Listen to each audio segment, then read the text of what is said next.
Dragii mei prieteni, între toate dorințele carnale, sexualitatea știm cu toții că este cea mai plăcută, dar ceea ce mai e nevoie să aflăm, să descoperim că poate să fie și cea mai utilă. În educația socială normală, instituțională, nu există un cadru unde să se inițieze omul cum să folosim energia adunată dintr-un act sexual. Din păcate, nu au fost construite prea multe medii educative care să colaboreze cu oamenii care doresc să învețe să utilizeze această energie sacră sexuală prin actul fizic.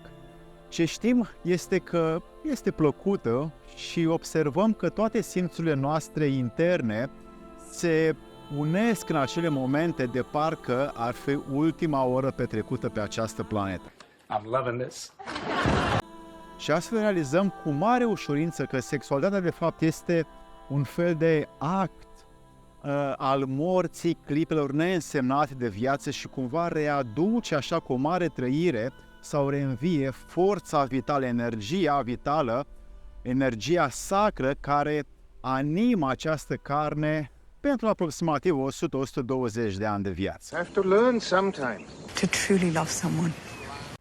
Ei bine, fiind cea mai puternică energie generată de om și trăită de om, pe lângă faptul că are, să spun așa, divina capacitate să dea viață unui om, ea mai poate să fie utilizată pentru scopuri, să spunem, mult mai înalte, mai cosmice, mai universale. Pentru că, sau de ce cosmice?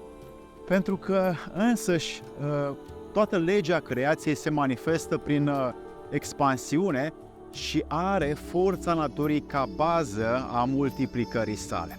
Această lege a naturii este cumva diferită față de cea a omului.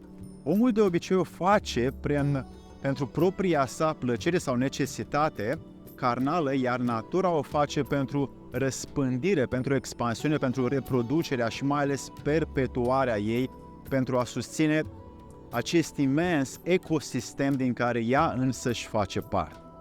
Și asta vedem foarte des organic și la faună și la floră, cam peste tot.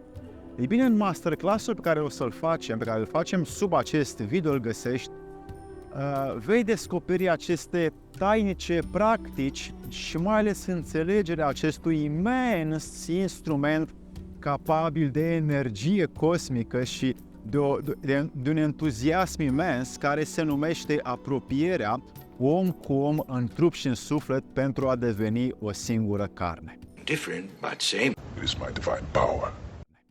Vei descoperi în acest masterclass rolul și beneficiile utilizării acestei minunate și sacre energii pentru a ne vindeca, pentru a ne recupera, pentru a ne relaxa, pentru a ne concentra sau a avea creativitate.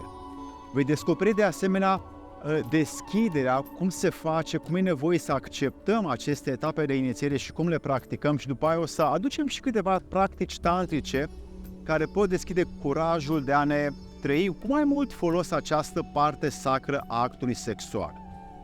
De asemenea vom vorbi și despre metodele de performanță interioară, nu pentru a avea mândrie sau vanitate, ci pentru a pune această acumulare sau adunarea acestei energii mai înalte ca să servească scopul nostru sufletesc.